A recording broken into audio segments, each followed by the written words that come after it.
তো ফোর যে চারটা টপিক তোমাকে মাস্টার করতেই হবে, সেই চারটা টপিক আমি একবার লিখে দিই। সেটা হচ্ছে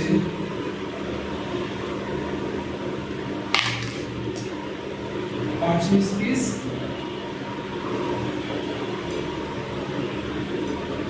স্পিচ, নাম্বার 1, নাম্বার 2 হচ্ছে রাইট ফ্রম ওয়ার্ড,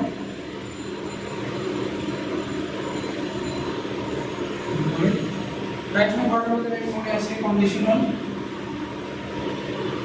আমি সঠিক লিখি, প্লাস কারেকশন, আর লাস্ট হচ্ছে আরেকটা হচ্ছে সাবজেক্টের ওরিজিনে দিতে পারো,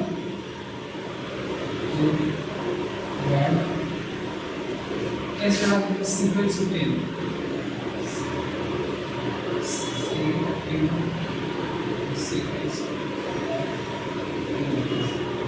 এসে বিষয়। তো এখান থেকে ধরো একটা কোশ্চেন মাস্ট, এখান থেকে ধরো 3টা কোশ্চেন আসবে, তাহলে 1 আর 3 4। 3 নাম্বার ধরো আসবে হচ্ছে ভয়েস থেকে একটা কোশ্চেন মাস্ট এবং ন্যারেশন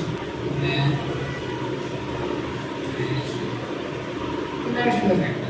সব টোটাল আমরা যদি দেখি 1 2 5, তো ধরো গ্রামার এখান থেকে 2টা আসতে পারে। আর অন্য যে টপিকগুলো আছে এগুলো ধরো হচ্ছে হট টপিক, এই চারটা এখান থেকে ধরো কোশ্চেন প্রত্যেক বছর আসবে। আর মানে এগুলো মানে তোমার স্কিপ করার কোনো ওয়ে নেই। অন্য টপিক যেমন নাম্বার আছে, জেন্ডার আছে, তারপর ক্লাসিফিক ভার্ব আছে, রিডান্ডেন্সি আছে, অন্যান্য যে টপিক সেখান থেকে ধরো একটা আসতে পারে, আবার 2টা আসতে পারে। তো এই টোটাল যে এখানে 1, যদি এখান থেকে 3 ধরে 4 5 6, তো এখান থেকে ধরো 6টা কোশ্চেন গ্রামার থেকে এই 6টা কোশ্চেন কমন। আর হচ্ছে মেমোরাইজিং পার্ট। সো মেমোরাইজিং পার্টে আমাদের যেগুলো করতে হবে, ফার্স্টে নাম্বার 1 এখান থেকে প্রতি বছর একটা কোশ্চেন আসবে। 2 নম্বর ইডিয়ম, একটা ইডিয়ম ফ্রেজ। 3 নম্বর হচ্ছে প্রিপোজিশন, এখান থেকে একটা কোশ্চেন আসবে। 4 নম্বর হচ্ছে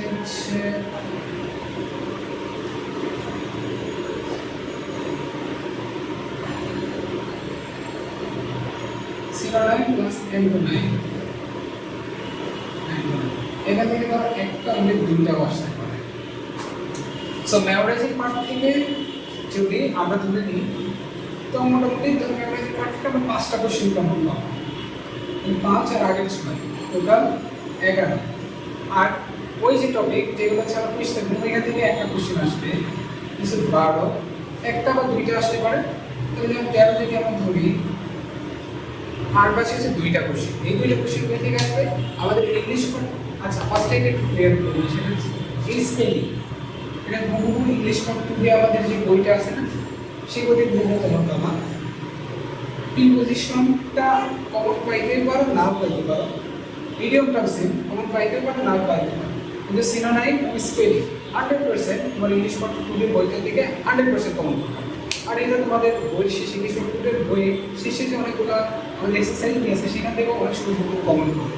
ঠিক আছে, 30 কোশ্চেন। এই 13টা কোশ্চেন ধরো যদি তুমি এই সব টপিকগুলো পড়ো, তো 13টা কোশ্চেন তুমি পাবো। আর 2টা কোশ্চেন বই থেকে আসতে পারে। 2টা কোশ্চেনের মধ্যে ধরো একটা ইউনিক কোশ্চেন করতে পারে, অথবা 2টা কোশ্চেনে ইংলিশ পার্ট টুডে নামে যে বইটা, ওই বই থেকে বহু কমন মানে কমন পাবে। যেমন ধরো এটা কবিতা থেকে যেখানে লাইন উঠে দিলে, যেমন hold for street, in dreams die, life is a book, এই টাইপের ধরো একটা কবিতা, অথবা দিল ওয়ার্ড এভরিওয়্যার। সো এই টাইপের একটা দিল হোয়াট ইজ দিস পয়েন্ট, এই টাইপের ধরো কোশ্চেন সরাসরি ইংলিশ ফার্স্ট পেপার বই থেকে আসতে পারে।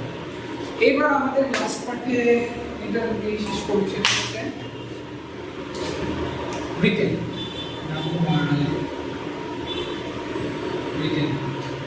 এবার হচ্ছে রিটেন পার্ট। সো রিটেন পার্টের যে বিষয়টা, এটা স্পেসিফিক সিলেবাস দিয়েছে। এর মধ্যে 100% আসবে হচ্ছে আমাদের প্যারাগ্রাফ। সো প্যারাগ্রাফ 100% আসবে, এটার মান হচ্ছে 10।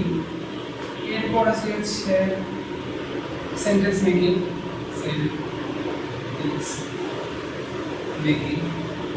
সেন্টেন্স মেকিং আসতে পারে, অথবা এটা মান 5।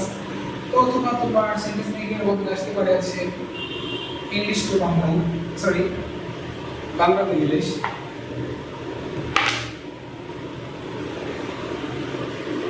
বাংলা টু ইংলিশ আসতে পারে, অথবা আমাদের আমাদের যেটা আমাদের জিনিস বা স্পেশাল সেগুলো হচ্ছে এক্সপ্লেনেশন।